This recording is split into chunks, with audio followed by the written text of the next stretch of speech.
A dad starts to notice that his daughter comes home crying every day, unable to explain why. Suspicious, he installs a camera in the young girl's room to understand what's happening. What he discovers shakes the family to its core. William met Helen when they were both still young.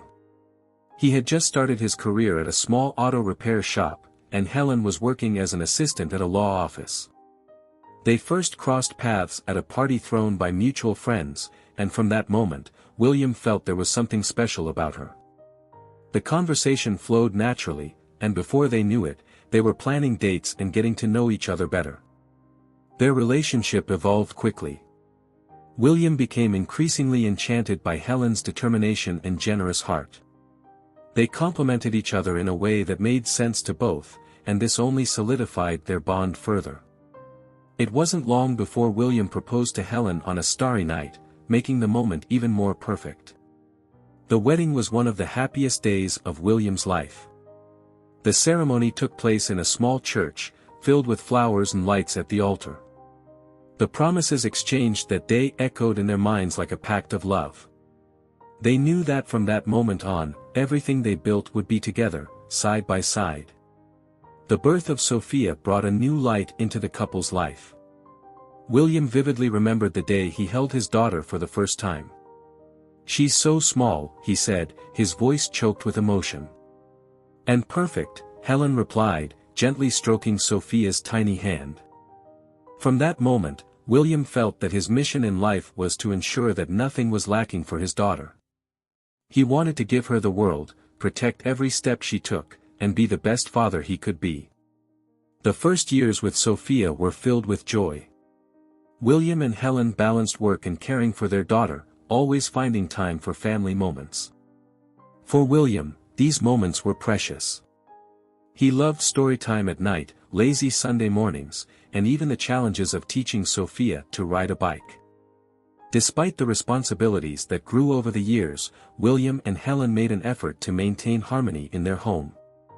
They were dedicated parents, and although time sometimes felt short, the love they felt for each other and for Sophia always brought them together. William took pride in the life they were building and believed that, despite the daily challenges, the happiness they shared was genuine and strong. However, this sense of happiness and stability masked the small cracks that were starting to form in their relationships. Unbeknownst to them, William and Helen became more focused on work and obligations, sidelining deep conversations and quality time. But until that moment, William believed everything was under control. He trusted that, no matter how hectic life became, the love they had would always be enough to sustain their family. In recent months, William began to notice subtle changes in Sophia's behavior, changes he initially tried to ignore. His daughter, once so cheerful and full of life, seemed increasingly distant and quiet. The mornings that used to be filled with animated discussions about the day's plans had turned silent. Sophia sat at the table, absently fiddling with her breakfast, lacking the energy she once had. "Are you okay, sweetie?" William asked with a smile, trying to catch her attention.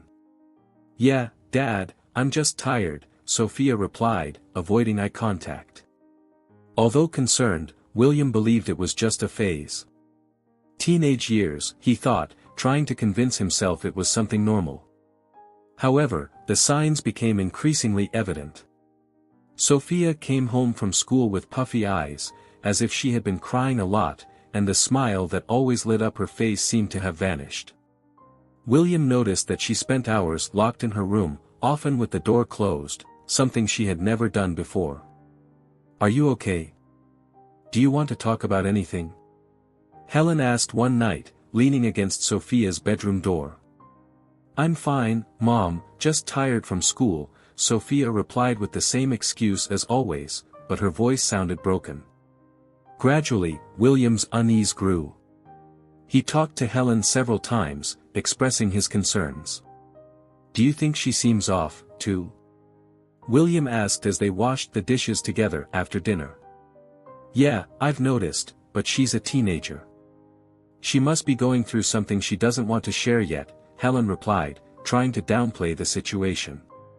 William wanted to believe that, but something inside him said it was more than just a passing phase. Determined to understand what was happening, William took drastic action. He spent an entire night thinking and finally decided to discreetly install a camera in Sophia's room. He knew it wasn't the best solution and that invading his daughter's privacy was wrong, but his worry consumed him. "I just need to know if she's okay," he justified to himself as he adjusted the camera in a hidden corner of the room. William hoped that by reviewing the footage, he would find only a teenager dealing with common problems of her age. However, what William discovered was far more devastating than he could have imagined. In one of the recordings, he heard a conversation between Sophia and her best friend, Charlotte, who had come over to visit after school. William's heart raced as he recognized his daughter's voice, trembling and filled with pain. "I can't take it anymore, Isa. Every day is the same," Sophia confessed, her voice choked and full of anguish. "But what do they do, Lou? You never tell me everything," Charlotte asked, visibly worried. Sophia hesitated for a moment, as if gathering the strength to talk about it. William, on the other side of the recording, felt his chest tighten with anxiety at what would come next. "They call me, dirty little black girl, monkey, and they laugh at me all the time," Sophia confessed, tears beginning to stream down her face. "Today, at recess, they threw food at me and said I should be used to it because people like me are only good for being maids." William listened to his daughter's trembling voice, and each word felt like a punch to the gut. The revelation was brutal and made clear the level of suffering she faced daily. "Oh my God, Lou, that's horrible. You need to tell your parents or a teacher," Charlotte exclaimed, outraged. "You can't let this go on." "I know, Isa, but..." "I'm scared," Sophia said, wiping her tears with her sleeve. "Every time they humiliate me, I think about saying something, but then I remember that my parents have so much to worry about already. My dad is always busy with work, my mom comes home so tired. I don't want to be another problem for them. I'm such a coward, right?" William could hardly believe what he was hearing. He never imagined that his daughter, who always seemed so strong and independent, was facing something so cruel. "Don't say that, Lou. You're not a coward, they're the monsters," Charlotte insisted, touching her friend's shoulder in a gesture of support. "This isn't your fault. They won't stop, Isa. The other day, in gym class, they shoved me in the locker room and said I should shower because people of my color stink," Sophia continued, her voice now a mix of anger and despair. "I've never felt so humiliated. I wanted to scream, I wanted to cry, but I just stood there, quiet, because I know no one cares. No teacher does anything. They sometimes laugh along with them." Charlotte looked at Sophia with tear-filled eyes, unsure of what to say. "This is ridiculous, Lou. You can't go through this alone. What if we talk to the principal? I'll go with you, I promise." Sophia shook her head negatively, looking defeated. "I don't trust them, Sa. Have you ever seen the principal do anything? I just want to disappear when I walk into that school. Everyone looks at me like I'm less than them, like I don't deserve to be there. And even if I spoke up, what would change? They would just make it worse. I'm scared this will turn into an even bigger nightmare." As William listened to those words, his heart felt like it was going to break in half. The pain and shame in Sophia's voice were unbearable. He felt helpless and furious at the same time, unable to protect his daughter from the atrocities she was facing. Sophia was suffering in a way he had never imagined, and her silence was a way of protecting the family from a pain she thought they couldn't bear. The conversation went on for a few more minutes, with Sophia venting about the constant name-calling, the cruel laughter, and the isolation she felt daily. William listened to every detail attentively, his mind swirling with a mix of hatred for the bullies and guilt for not noticing the suffering sooner. That night, as silence filled the house, William was overwhelmed with guilt and a burning desire to protect his daughter at all costs. He knew he couldn't sit idly by and needed to take action immediately. William barely managed to sleep that night. He tossed and turned in bed, his mind flooded with Sophia's words and the scenes replaying like a horrible movie. His daughter's pain was unbearable, and he felt as if he had failed in his mission to protect her. At dawn, determined not to face this alone, he went to the kitchen where Helen was preparing breakfast, still unaware of what she was about to hear. "Helen, we need to talk." "It's serious," William said, his voice heavy and his eyes red from exhaustion. Helen immediately stopped, sensing the seriousness in her husband's tone. "What happened?" "You're scaring me," she replied, moving closer to him. William pulled his phone from his pocket, trembling, and handed it to her. "I found out what's been happening with Sophia," he said, his voice choked. Helen looked at the video, and as the audio played, her expression changed. Each word from Sophia was like a blow. She squeezed the phone tightly, tears welling up in her eyes as she listened to her daughter recount the racist abuse she was enduring. "No. This can't be true," Helen murmured, almost voiceless. "They're calling our daughter that? And the teachers are laughing? How did we not notice anything? William, how?" Tears streamed down her face, and William hugged her tightly, feeling Helen's body tremble. "I don't know either, Vero. I've failed too. She's suffering, and we didn't even see it." "It's our fault," Helen said between sobs. "She needed us, and we were too busy. William, we have to do something. We can't let this go on." William nodded, feeling the same fury rising within him. "I'm going to that school today. I'm going to talk to the principal. This can't stand." Shortly after, William headed to the school with a determination he had never felt before.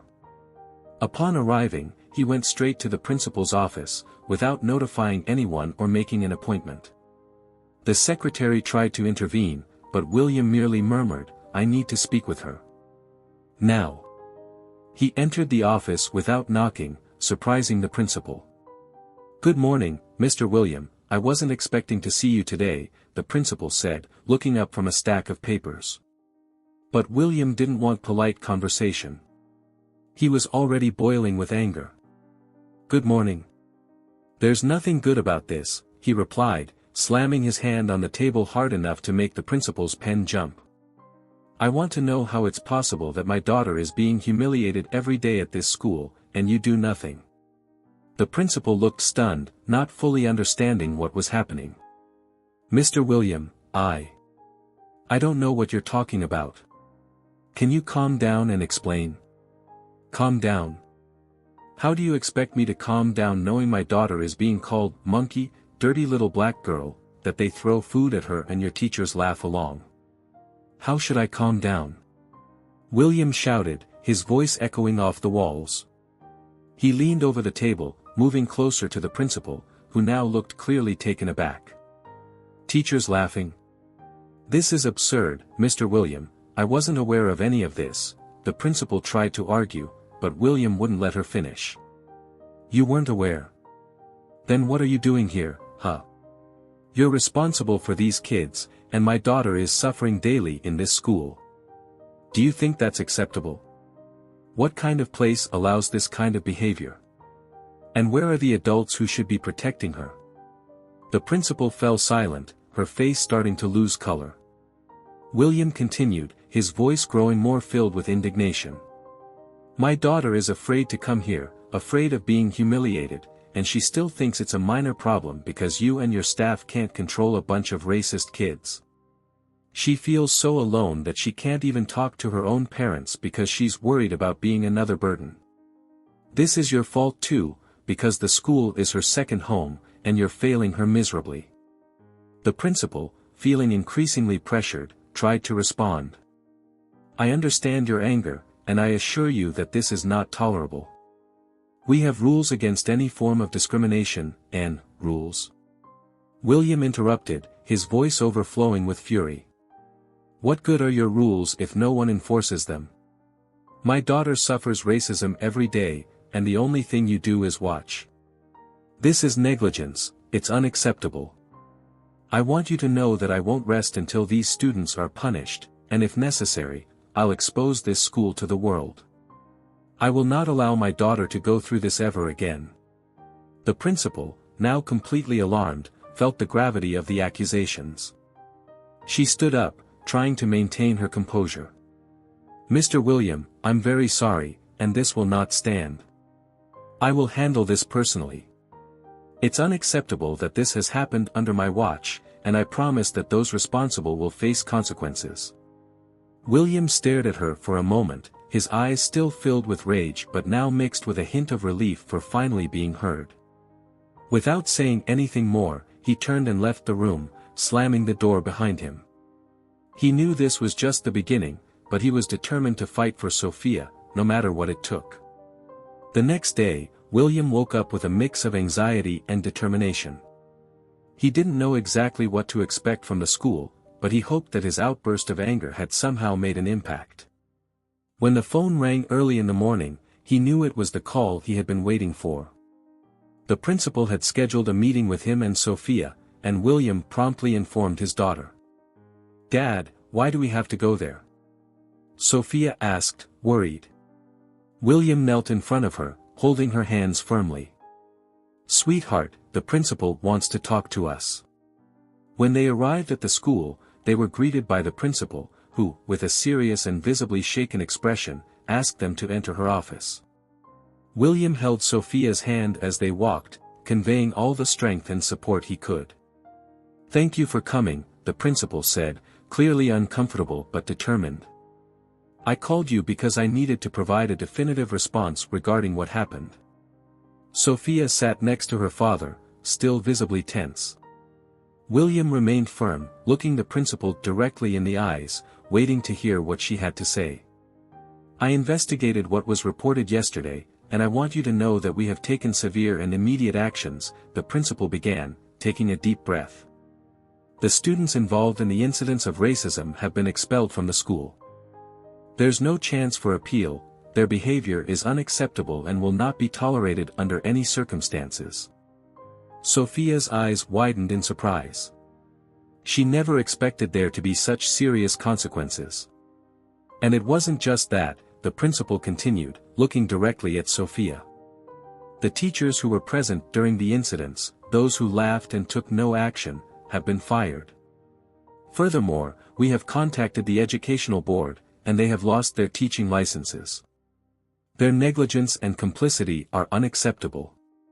William squeezed Sophia's hand tightly, feeling a wave of relief mixed with a hint of satisfaction. Finally, there was justice. Sophia, though still scared, began to realize that something was changing in her favor. "Thank you," William said, his voice laden with restrained emotion. "Thank you for finally taking action." The principal then turned to Sophia, her eyes welling with tears. "Sophia, I'm so sorry for what you went through. This should never have happened, and I take full responsibility for not noticing what was going on. I can't erase what you've experienced, but I am committed to making our school a safe place for everyone, starting with you." Sophia nodded slightly, the principal's words touching her deeply. She was still hurt, but she was starting to feel that she wasn't as alone as she had thought. "Furthermore," the principal continued, "we've hired a psychologist to support you. We know that what you've gone through has left scars, and we want you to have all the necessary support to deal with it." William looked at his daughter, realizing how much this meant. He knew that psychological support was an important step for Sophia to recover and feel safe again. "This is very important to us," William said with a light smile. "Thank you for recognizing the gravity of what happened." The principal stood up, moving closer to Sophia and William. "I hope that over time we can rebuild trust. The school has not been what it should have been for you, Sophia, but we will work to ensure that you feel respected and welcome from now on. Once again, I'm very sorry." After the meeting, William and Sophia left the school with a lighter weight on their shoulders. For the first time in months, William felt that he was truly doing something to protect his daughter. The silence in the car on the way home was different, lighter, as if a new beginning was forming. "Dad, do you believe things will get better?" Sophia asked, still a bit unsure. William smiled, looked at her in the rearview mirror, and replied firmly, "Yes, sweetheart. I believe. And more than that, I promise you will never feel alone again. We will get through this together." When they arrived home, Helen was waiting anxiously to know how everything had gone. Sophia recounted every detail, and Helen's reaction was a mix of relief and sadness, but also hope. "I'm so proud of you, my love," Helen said, hugging her daughter. "You are strong, and we will be with you every step of the way." The family, despite the trauma, began to rebuild. William and Helen decided to become more involved in Sophia's life, ensuring that she felt loved and supported. Conversations became more frequent, and their presence was more valued than ever. They learned, in the hardest way, that being present is more than just being physically there. Together, they began to rebuild the trust and love that had always existed, determined never to repeat the mistake of ignoring the signs that had been right in front of them. Sophia gradually regained the sparkle in her eyes, and William knew that, despite everything, they were on the right path to leave the past behind and move forward, united as a true family. If you enjoyed this story, don't forget to subscribe to the channel, leave a comment, give it a like, and activate the notification bell so you don't miss any of our upcoming videos. See you in the next story.